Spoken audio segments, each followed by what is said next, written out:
Debunking Unworthiness. Hi, I'm Anne-Margaret with this week's Sacred Sunday message to raise the vibration of your body, mind, and spirit. So if you suffer from self-sabotaging behaviors or you're frustrated, like how do I have these patterns and where do they come from and how do they start? I'm glad you're joining me for today's talk because this is something that can keep us from the most wonderful desires that we have in our hearts, connecting with people in a very loving way, success in the areas that we are striving for. So this is a very key ingredient to our overall level of fulfillment as human beings, feeling worthy and letting go of this root of unworthiness or upgrading it or alchemizing it. So I'm so glad you're joining me today. Thanks for joining the Sacred Sunday. And this is something that you can apply immediately. So I'm going to give you even some mantras and some very simple takes to utilize as soon as you finish this talk today. So we're here for 15 minutes. I'm so glad you're joining me. Okay, so let's go into this. So roots of the unworthiness patterns. Really, I mean, I'm obsessed with the chakras, and I absolutely really appreciate that framework to understand why we have the patterns the way that we do, physically, mentally, emotionally, behaviorally, and spiritually. And if we look at this concept of unworthiness, we learned it from somewhere, and it can be very easy to blame somebody like your parents or your sibling or society or whatever it is, but blame only gets you more victim mentality and only gets you more of what you don't want, right? So in studying the chakras and going back to the patterns and the roots of these patterns and understanding like how can I shift this in my life so I don't keep attracting the same thing? We need to look at what we're resisting. How are we resistant to receiving? How are we resistant to embracing aspects of ourselves? And also just how are we resistant to just being in life, just being human, who we are, and with ourselves and with other people. So what do we usually feel unworthy of? We usually feel unworthy of love. We feel unworthy of success, opportunity. Sometimes we even feel unworthy to be healthy, which is tricky, right? We feel unworthy for money, for joy, for pleasure, for maybe we got a title at work, or maybe we just became a mom or a dad, or we're about to become a mom or a dad. That title can also really kick up and stir up the feelings that we have of unworthiness. And if we don't have that in awareness, then we can project that onto others. We can also feel unworthiness to peace, to being peaceful, to having peace in our hearts. So stick around, because all the ones I just mentioned, I'm going to give you affirmations for all of those. So if some of them are like, oh my gosh, that's totally me. I have unworthiness to financial gain or success or joy or pleasure. Stick around, okay? Hang with me. So if we look at that, we can see the common mental patterns that associate with that. So a very common one is, I don't belong here. I don't belong here, like an unworthiness of feeling even in your body or even on this planet. There's a lot of people suffering from very deep and dark depression, and suicide is up beyond belief right now. So how do we embrace that we belong here? And there is a belief that I'm going to go into at the end regarding that. Okay, so I know I'm giving you some cliffhangers and some dangling carrots, but they're coming, I promise. So I don't belong here. I don't deserve this is another really popular one. Maybe it's something that's negative that's happening to you, and you're like, you don't realize how you caused this. I don't deserve this. It brings you into victim mentality. But also we can say, I don't deserve this, meaning like I don't deserve this kind of love in my life. I don't deserve this kind of success in my life. So that's no fun to feel either. I am not enough. Oh, I am not enough. This is something that is with my clients and with my couples, especially working with my couples for the couples coaching. I am not enough. I'm not enough. That is something that comes up all of the time. And also, I am a fraud. I'm a fraud. Like, how do you look and see and embody the gifts that you have for the world? And, we are all stepping into things that we don't feel comfortable with yet when we step outside our comfort zone. That's called growth, guys, right? So we need to get outside our comfort zone in order to be able to feel like we are stepping into our true purpose. But what happens when we step beyond our comfort zone? We immediately feel fear. We immediately feel fraudulent. We immediately feel uncomfortable. So all of these things, I don't deserve this. I don't belong here. I'm a fraud. I'm not enough. All of these are examples of how we have unworthiness in our lives. And for me on a personal level, I know this has been huge for me this past year in embracing being a channel. I don't belong here. How am I even doing this? I am a fraud. Like maybe maybe this is all my brain. Like I don't deserve this. I'm unworthy. I'm not enough to be this. I mean, this can wreak havoc in anywhere of our lives, in any area. So it's so important that we dive in and understand where it comes from. So let's go there. So we really have an unavoidable pattern that we all share as humans, and it is just coming into this life in the first place, coming into being human, being connected to our mothers, being in this all connected world, and then coming into our separate bodies in this world of separateness. So with that first chakra, it's so critical. And I'm going to just look at the first 3 chakras in relationship to this. And it's so massive because of all of these chakras hold a little key piece of our unworthiness and this addiction to this false belief about ourselves. So the first chakra, the self-preservation, I'm going to look at the self-preservation around each of those 3. The self-preservation for our first chakra is very much a physical one. Trying to stay alive, like our parents are trying to keep us alive when we first come into this world. But there is really a physical pattern when we come into this world when we're kids, where we're playing with other kids. The first chakra develops from the time we're born to about 3 to 5 years of age. So at that time, our physical reality is like everyone's playing together. Everyone belongs. Like we don't have the understanding of separateness quite so much as we do when we get a little bit older, into like 3 or 5 years old. Everyone's in the sandbox together. Do we have upsets? Of course we do, but that's one of the most challenging things. And the spiritual aspect of this is really the separation from our mother, from God, from that oneness connection. And the emotional aspect of this first chakra is that we have tantrums and we get punished for them, like the terrible twos. We hear like screaming babies. They're feeling their feelings, they're feeling their emotions, feeling this. And when we're that little, what happens? We learn very quickly that we get punished if we are emotive, if we are having a tantrum, if we are experiencing our feeling body fully, we get punished, okay? We also, at this age, from the time we're born, about 3 to 5 years old, we're introduced to something, a mental pattern, and that is the world of polarity. We get introduced right away as kids to this is right, this is wrong, this will make you a good girl, this will make you a bad boy, this is the right way, this is the wrong way, this is holy, this is evil. This is a world of polarity that is just part of our being human in this planet, right? So we have this understanding of opposites. However, when we adopt them, we don't know any different when we're kids. So when we go, oh, that's wrong, or we're punished, and then we're made to feel bad about ourselves, which is just a normal part of this process to understand how to domesticate, right? We're never going to avoid this. So don't even try, parents. Don't try, right? You need to teach your kids right from wrong. Absolutely. What happens, though, for us is that we have like this concept, like this is called a fork, that's a spoon. Oh, you called the fork a spoon, you're wrong. That's not right.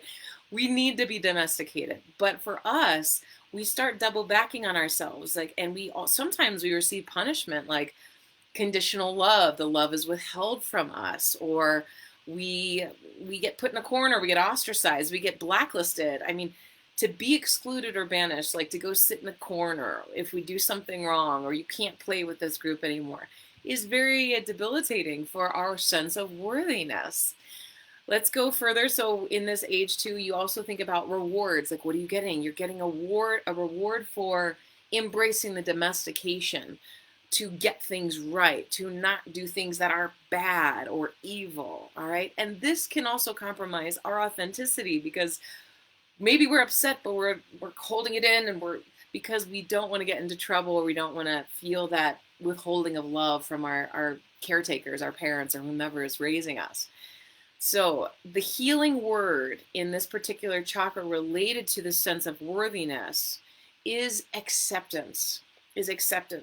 And those of you who have taken my chakra workshop, you've done extensive work with me of going back and repatterning and understanding all of this. So I'm doing a very quick overview of the first three right now in relationship to worthiness.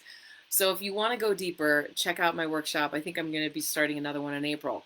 But let's go into the second chakra, and you can always reach out to me for one-on-one coaching. So the second chakra is around playfulness, inner child, sexuality, freedom, understanding of pleasure, right? And our ability to create. And this develops from the time we're 3 to 5 to about 8 years old. So right in that sweet spot. And literally the Sanskrit word for this, svadhisthana, is translated as sweetness. So it's a very sweet age. I know I've got a couple of nieces and nephews in that age right now, and it's so sweet. But the self-preservation around this is that you're trying to preserve your desires, your pleasures, your creativity, your uniqueness. Like, this is what I want to do. This is what I like. This is what I desire, or this is what I've created. And we're trying to self-preserve in those areas, and we're not so worried about compromising our uniqueness like we are in junior high, right? Or as we were getting into that 8 to 12 age range that I'm going to get to in just a second. We're more concerned with, this is the way I want to do it. It's my way. We start saying no to somebody else who, no, it's the way that I'm creating it. And the physical relationship here is now we have a sense of others. We're not just the center of the world. We're not the center of the universe. We play with other people. So this is our first sense of the circles of belonging. And this impacts our playfulness because we understand that if we don't play nicely, they won't want to play with us anymore. So our worthiness of understanding we get worthy of people's attention if we abide by the rules. So that's huge. Also, we start noticing difference between boys and girls. Very physical difference, obviously. So the mental aspect of the second chakra is we experience rejection. We experience shame for the first time. Fitting in versus honoring our uniqueness. The emotional aspect here is that the inner child has desires, and we understand like what those desires are. And if there's too much responsibility during that age of like 3 to 8 years old, and not enough overseeing of parents, or not enough healthy boundaries, not too strict, not too loose, then we can have too much responsibility, and there can be deep levels of grief in our emotional body. So as we come into adults and owning our worthiness, we can be really sidetracked by feeling like we don't deserve it, or that we don't know where we end when somebody else begins, or we hold up too many boundaries, so we can't play, we can't give ourselves the freedom to be creative.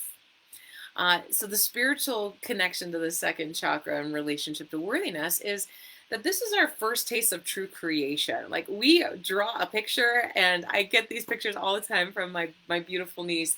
She sends me these pictures through Facebook Messenger, and she's like, what did I draw? And I'm like, oh, this is a ladybug, or this is and sometimes I get it right, and sometimes I don't get it wrong, and sometimes I don't get it right.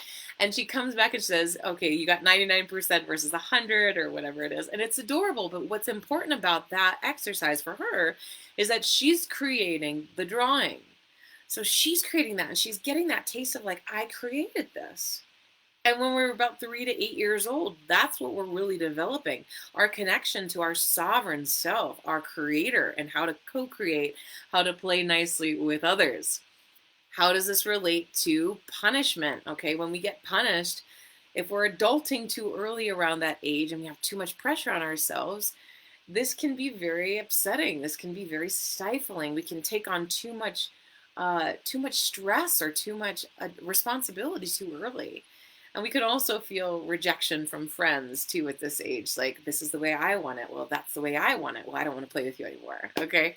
The reward here is that we learn how to do well in systems. We learn how to domesticate into systems, into school. We learn how to do what we need to do in order to get the A. There are reasons that we domesticate ourselves because we want the rewards. We want the sense of belonging.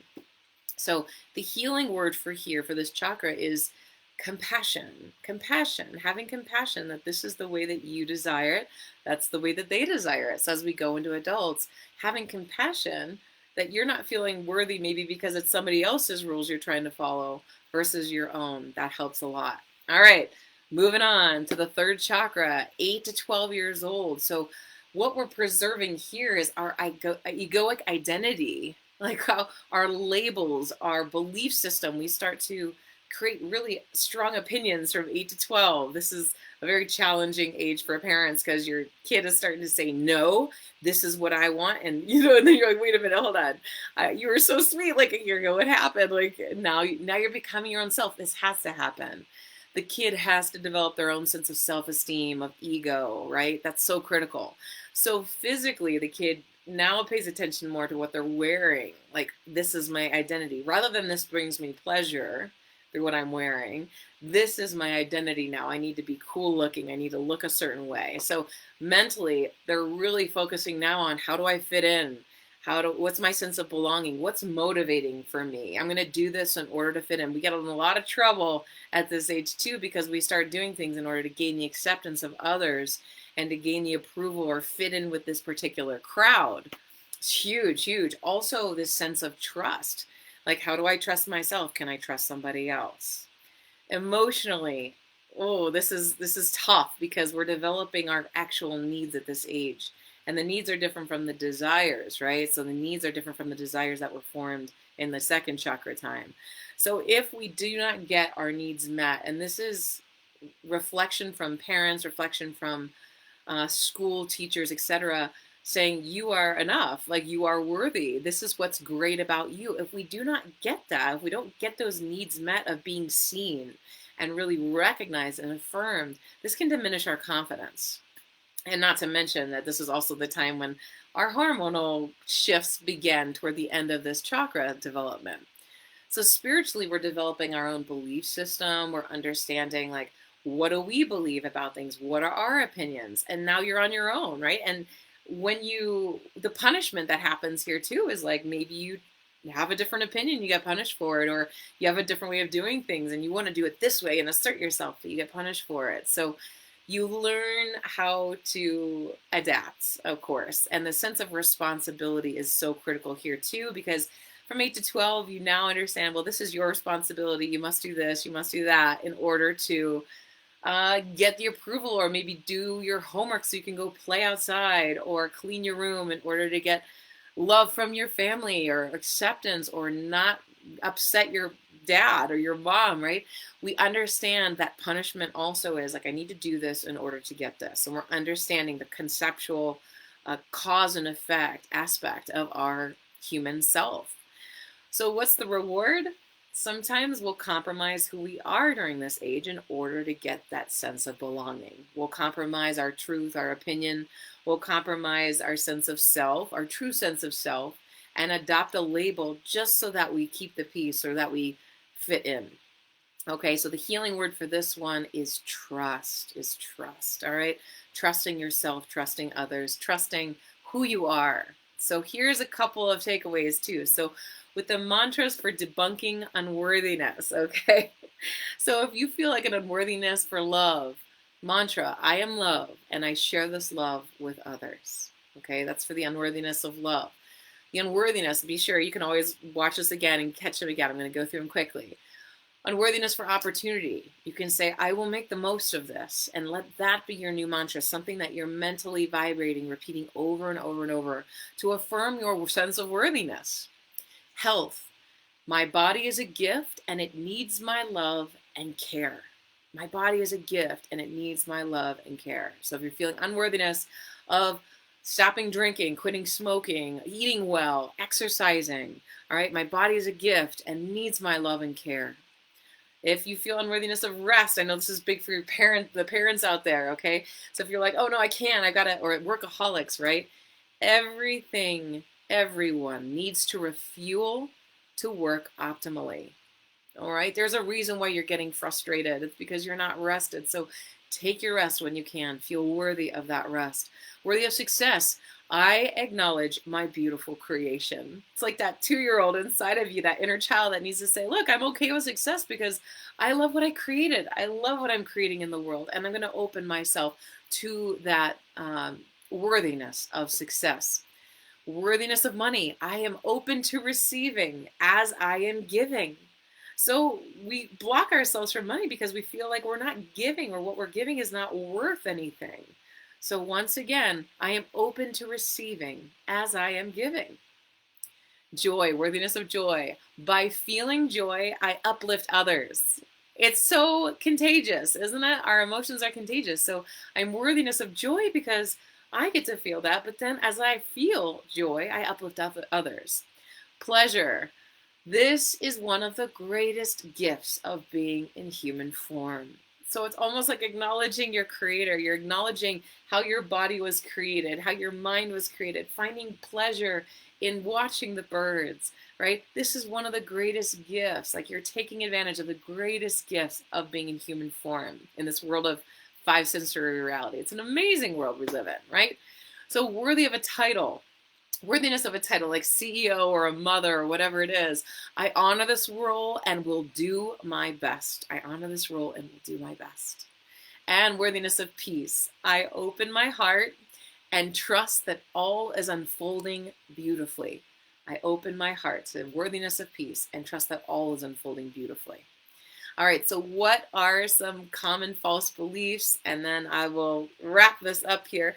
So common false beliefs, I don't belong here.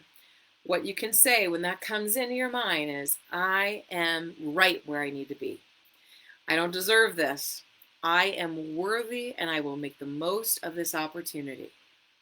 I am not enough. The belief here, cultivating the belief, I am here to create and to experience. And the last one, I'm a fraud. The belief is that we're shifting into is, I am human, always learning and doing my best. So I am human. I'm a human who is always learning and doing my best. All right? You guys have courage to own your worthiness. I put in the notes also some of my favorite oils to align your vibration with worthiness, whether it's abundance, self-acceptance, self-worth, beauty, reassurance, or self-respect. And also just check out Women's Circle, of course, one-on-one coaching or channeling, and relationship coaching for couples. All right, guys, thanks so much for joining me today. Until next time, you know what to do. Keep raising the vibration. All right, bye, everybody.